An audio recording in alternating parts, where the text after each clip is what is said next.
2.5 kilo आ गइल बा मुर्गा। वही में के जान के कह देल ह कि हमनी के छोटका मछरी खाइम जी, त उहाँ के पोठिया गिनई सब ले आइल बानी। हैं अपना सदमी बना दे तवन सब मछरी, ना त कहिहन जानू कि देखा हो हम खानी बच्चा बा, हम खानी टेंगरा, त हमरा के नइखे बनल। यही चलते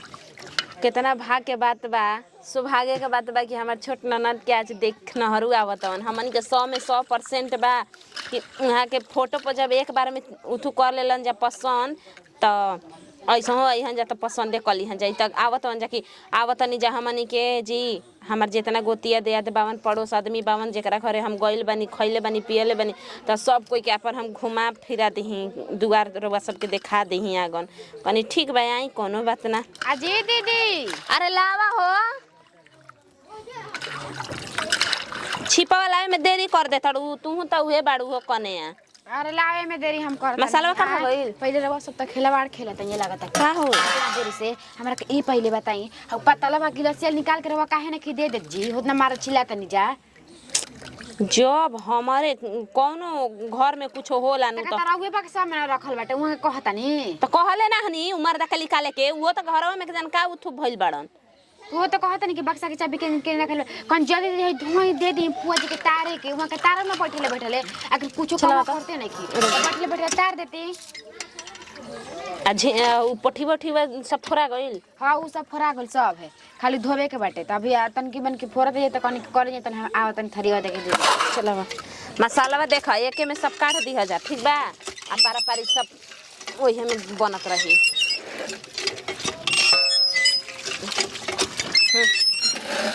धरा देखा कने आदमी खाए के बांजी हमरा त बुझाते नहीं खे। अहन जा 10-15 गो अपना से हमनी के 17-20 आदमी के खाना बनावत तनी जा, कम ना होखे के चाहिए अपना दुआरी पे। हां त ठीके नु कहतन इतना बना देव जी त सब सकरा ठीके न हो जी। इतना बुनी पानी के दिन त आ का त जानता नी का हो गर्नु उनका का त औरी ही तइयो में के लोग आवता रहन। हां कहले ना हनी हम जानत न बनी का त ना खुशी के बात बा। हमनी के ननद जी के देखे वाला आवत जा। अरे फोटो पर त सब ओके हो गइल बा, अपन जितना आदमी बा ओकरा के घर आंगन देखावे के लिए लावत हन। और जल्दी देखी धोई ओकरा के देहे आ चौरा कमन वाला कमन चौरा परे सोनाचूर ई काहे के ऊ वाला जी पागल हड़ू गम के वाला अच्छा लागेला। हां तब देहे तब वो धो के बैठा तनी कितना लगी चौरा हमरा ना बुझाई। चली ऐसन रवा कहाइल हमार बतियत रवा को दिन बड़ा खराब लागत रहा। ऐसन कन के दीदी जी को मिस्त्री के लगा दी जल्दी दी के कल को कनी के बतियसन खाली हमनी के देख चल जे कनी के बना दियसन त रवो बानी नु त ना। हां दूसरा घरे आदमी जलन बनावे उनावे खाती आ अपने घरे आदमी दूसरा के लगवई है ना। चला भाई चला कने बैठल चलावा ना दीदी चला देखे ना चले इधर एकरा को। अरे ये अरे ना जा लेकिन हां जा। अरे वो जल्दी को क्या आई जल्दी हमरा का चौरा बता हमारे देखिए ओने हाला गुला मत करी है। अरे का हाला गुला हां काम धाम करे खातिर उठू मत करी है जा। ना हम जानता नहीं देखा हो खुशी के बात बाटे कबाड़ी बंद कर दी है। ठीक बाटे जेकरा के कहाइल बानू आदमी गांव टोले में कहले बन त अभी तक ना आइली जाए, एक बार खाए खातिर हन जा। आ जब यहां जानू त दम जब तक अगुआ हित ना त ना उठी हनु खाना पर से तब तक गीते गवावत रह हम जाए ना दे उनकनी जाने के। तो हम आइल बानी जा बेर के त गीत गाई जा। अरे कहाँ बाड़ू हो बबी? का कहत बा? अरे का कहत हित ना तावत से सब होने बार व्यवस्था करे के बेसिट तसिट कहले रही मम्मी के निकाले के था। उहे त निकालत रही उ त ओने खाना उना बनावे में लागल बिया। हां भाई का करबू सब उनके जिम्मे नु बा मान ल का करबू सब तो उनके करे के बा। बक्सा टंगा ता गिराइयो देम हम। तो बोला के टंगवा लेवेला तनी से खतिया जीती अब हमारा टाइम मिलता। रसगुल्ला लेके आइला होता ओमे त 2-4 गो बेसी ना लियावे के रहे हम अपन लाइक सहेलिन के बोलैले बानी। अच्छा बोलैले बड़ू तो ही में से दे दियो बा ना बेसी बात आ रखती मम्मी कहती अभी छुइए ना। हां तो अभी का करबू हित ना तो क्या जो मान लो कौ गो यन से ना यन से के जानता है आ जा दो ओकरा बाद तू अपन करियो जोन करे के बा है। फुआ निमन तरिए बेरे पहन ले बिया सजल बिया बे हां तो देखिए अब तो मान लो बढ़िया से ना पहनबू लोग तो कैसे होई पसंद करियन से कैसे तो कहां गई रहा गोइल कर रही गुरे सब आदमी एने ओने से बुलावे खातिर मान लो सब खिया पिया के सब करे के तो अकेले ना होई। आ चट कला ये मम्मी लियावे के लो हुनकरा घर आइले रही हम के का उलिया करत हैं जी चटवा लइनी कहाँ लइली अब बोला देता के घर जी हुनका के कहनी हां कि श्री राम के कह देम कैसे कि जानते बानी कि गांव घर के बड़ बुजुर्ग बावन बियाह शादी में चाहे देखी में बरछे में सब कुछ में रहेलन और रउआ नहीं पूछले अभी जाके मम्मी जी पूछ के आवतनी बताओ साल हम भुलाइए गुरही उनका के करबू का वो साल इतना बात बोलतनी कहतनी कि एक इहो नतिया के बेटा के आदमी कोनो काम कहेला नु त ये नहीं ओने घुमही में फिरे में रह जाला घूमे में नहीं मतलब सब कमवा हेने करो होने करते में भुला ना दिहन आदमी तुम ही बताओ से भुला ना दिहन आदमी का गुरु गलती से देखी आज रउआ सहज जोड़ी बात दारू वारू मत पियम हां तूनु आज त ठीक है नु कहती आज पी के एने नहीं के बका बका करे के आज के दिन तनी दोसर माल हित न त बड़न सयन सो में से एगो दो कोनो होइबे करी सन त कहि त का करबो सेवा पनि तो कहिहन जा त रउआ ले जाके ओने पिया दे मगर रउआ मत पियम ना त जाना तनी एक बार रउआ गलती कर में हजारों बार उ सब आदमी गावत रहे अरे चल ए घरी जतने मुर्गा दारू पियाव खियाव ओतने बियाह सट सट से ठोका रउआ नु सोचतनी ओये में कोनो बढ़िया संस्कार वाला आदमी होय नु त ये कहिहनु के कनी के भठियारा पावसन कितना बियाह या शादी पिया करिए में उजड़ गई न ठीक बा हम तोहर बतिया बानम ले जी मोनो ही उनका लोग के पिया देम ना पियम का करे के बा हां ये नु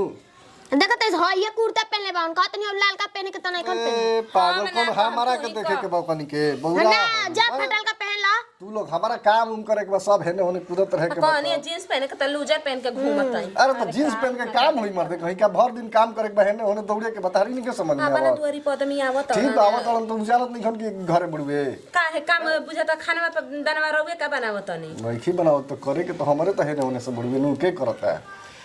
जाके तुरंत ले आदम चौक पर से बाइक उठाई में मामी जी के लिए के जल्दी आई देखिए बुची जी आराम आराम से मारी काहे के अभी सब कोई आवत अटे रउआ के देखे वाला ठीक बनू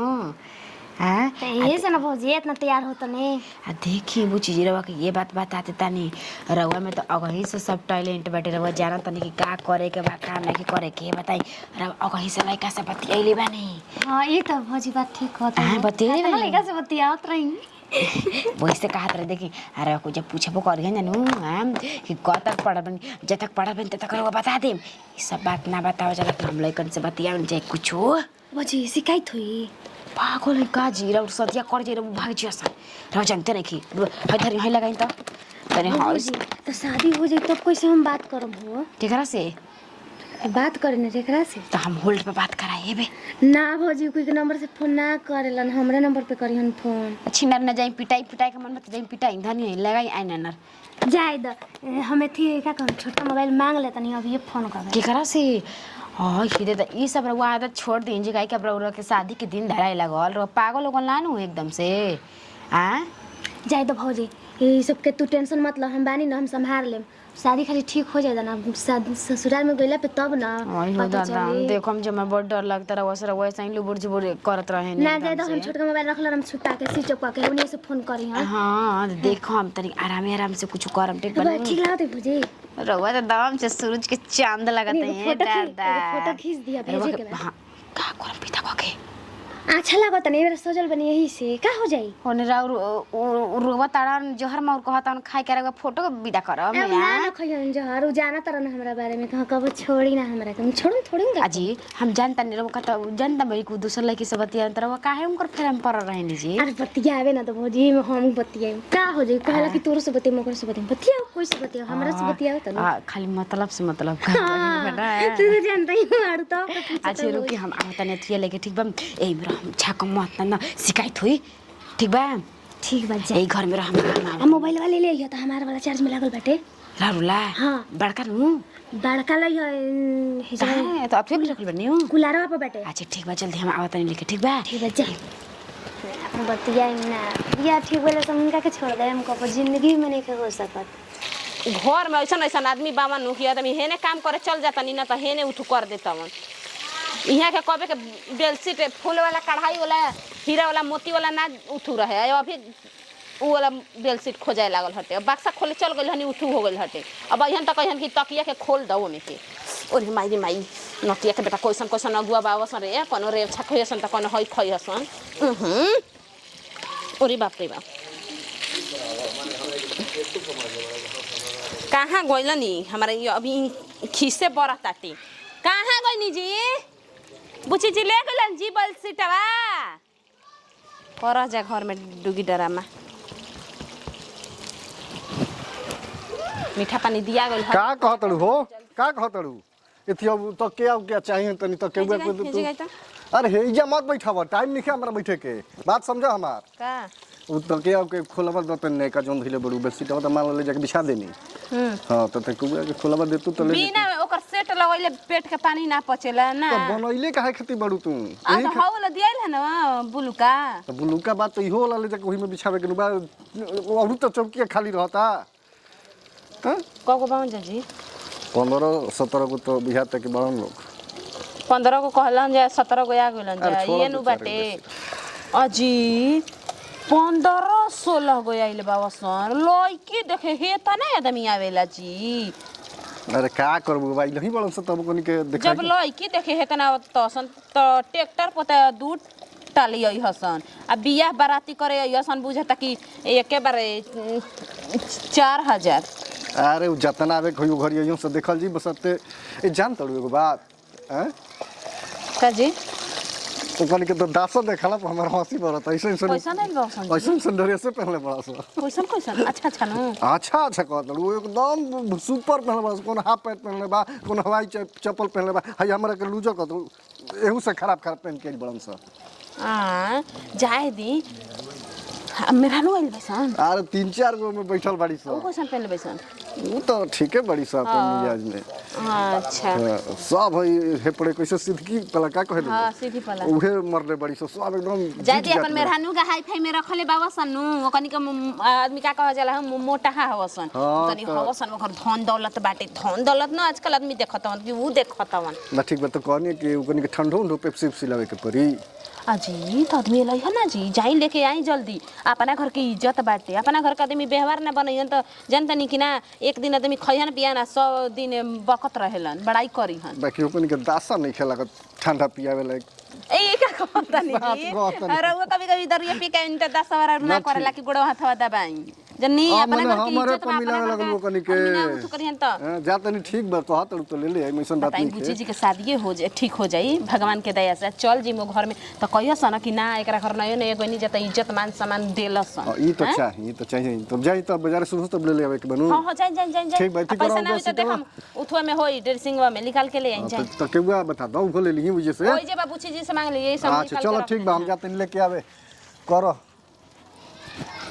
जाके उठू करी जल्दी जल्दी चाय कह दी छोटकी के गरम करे के कहो हो दादा हम त आदमी के फेरा में रही 3-4 गो का त औरत आइल बाड़ी सन ओकनी के ओइहा संचार घरे देखे खाती हमनियो से मिले झूले खाती कनिया के हो हम हई अच्छा तैयार हो गल बचिया हां पर रउआ के बने हम ही अगुआई नहीं हम तोर भौजी हमरे ले कहले रही जे तोहर माई होई अच्छा प्रणाम खुश रह जुग जुग जिया और हो कुल हालचाल ठीक बना कहां बड़ी जे कनी सब ठीक बा मम्मी नहीं की गल बड़ी बोला हटा देवे हो आ देख कुछ पूछताछ करिया से सही सही बताई है ठीक बना पढ़ाई लिखाई खाए का बना ले लू इहे कुल ना पूछिया स हां ठीक बा बता देम सब तोर भौजी कहत रही कि तोरा के बनावे ना आवेला खाना ई ना कहेलू कि हां भौजन से पूछ के सीखी ढंग से हुर आजकल जानतरू ना कि नैहर ना हो ससुरा में ना सास आ ननद तार देली स समझ सीख गल बहन चाची बनावे अब सीखिए जाए अरे कहाला में कोयला में धरती आसमान के फर्क होला ई तो कह कि निमन भौजाई पहले बाड़ू वैसन व्यवहारिक बाड़ी से तोरा के सिखावत तड़ी से आजकल के भौजाई देखा तड़ू न ननद के छोटा पेरिया के घर से बहरी निकाल तड़ी स आ जाना तड़ू ढेरे आदमी आ गइल बा हो यही से कहनी तोरा के पहले सिखा पढ़ा देई लइका बा के भौजाइया बिया न बड़ी ताक झाक करतिया तना न पूछताछ करी लेकिन एकदम लजैया डरैया तनको मती शॉर्ट जवाब दिह समझलू ना मामा घर कहाँ ह फूफा घर कहाँ ह ई कुल पूछताछ करिया सा तू बतावत जाइह ठीक बटे ना तनको डराइबू कमजोर भइल तो समझ लिया सकी लइकी कुछ आवेला नाही ना हम सब बता देम जोन जोन पूछेंगे हम बता देम सब चलो ठीक बाटे थोड़ी बात ये बुचिया एगो तोहरे चका लइकी आइल बिया होती चुकी होता ना टुन टुन बोलतिया कि का कहे कि भगवान जी लेकिन तनको तोहरा कमजोर नहीं खे के डराए के नहीं खे ठीक ना आ पूछताछ बहुते करिह स तोहरा शॉर्ट जवाब देवे के बाटे हो चाची तो हमारा ही सब के बारे में क्या मालूम बटे अब जौन पूछेंगे बता दे में इतना यही ले तो कनिया कि हम अगुआइन हई तो मतलब तोहरा कुल का बारे में मालूम बटे हम कनिया कि जाके उनका के बता दें कि देखो हतना आदमी आइल बा हतना पूछताछ करिह स उनका फौजैया त औरी न चढ़बा के नहीं हो अतना सुटुर सुटुर बोले ले ना कि पूछे मान के नहीं खे बाप रे बाप तो बियाह होई तो बुझाते थे करिहन जहन पागल हो ऐसे कैसे कोई कर दियो दान दहे जितना रुपया पैसा दिया तब इतना कोई के बेमत बा कि कर देई हां तो तोहरा हाथ में बा अपना मर्द के कैसे मुट्ठी में रखे के बाटे। हाँ यो तो चाची बतिया तो ठीक है कहा तारुआ की तो तोहर भौजैया हमरा चाची के पतोई लगी हँ तो कहली कि तनी एगो लइका उइका खोजी है बढ़िया यही ले लइका तो एमबीबीएस डॉक्टर हो तोहरा के एकदम राजगद्दी पर बैठा के राखी सोच ल ए चाची। ओइसन घर दुआर न बहुत किस्मत वाला सुना के ना। मिलेला रे बुचिया। तो सुना बतिया लइकवा के तो तू जानत होगबो ना उ कैसन बाटे लइका बा हीरो फेल कइले बा तना न हेमसम बाटे उहे न कहनी ह कि ओइसन घर दुआर किस्मत वाला के मिलेला आ गंगा नहा के दुल्हा पहिले बाड़ू अच्छा सुना ना कैसन कलर के शर्ट पहन के आवता ए चाची लइकवा के नकिया कैसन बा नेपाली जैसा नहीं खेनु आ ये पागल लइका के नाक त सुगा के ठोर लेखा बा हो आ अखिया ओकर अखिया त एकदम कबूतर लेखा उजरे उजर भुअर भुअर बावे सोच ल आ मुहावा लामन गोल बा न एकदम गोल मटोल अथवा न सुघर लागेला कि का कहे के। अच्छा ए चाची लइकवा झुल्फी कते कते रखले बा जुल्फी त बड़े बड़े रखले बा हीरो लेखा हवा चले त उधिया चलेला ओकर जुल्फिया। अच्छा ज्यादा मोटो तो नहीं खे ना आ ही दादा मोट नहीं खे एकदम पातर छितर होता ना स्मार्ट लागे दारू और सिगरेट ना न पिएला आ ही रे बुचिया दारू सिगरेट से त एकदम 4 कोस दूर रहेला लइका। अच्छा तब तो हमरा गोरगार बाड़न ना एकदम गोर उजर भुअर खने अतना न सुगर एगो बात कही गंगा नहा के लइका पहिले बाड़ू मरद हाँ तब का ओइसन लइका न कई आदमी हमरा से कहल त हम कहनी कि नाई बुचिया हमरा रिश्तेदारीये में कहिए न हित नता कहां बड़ू लो आ बुचिया आ बतानी आओ लोग सब रे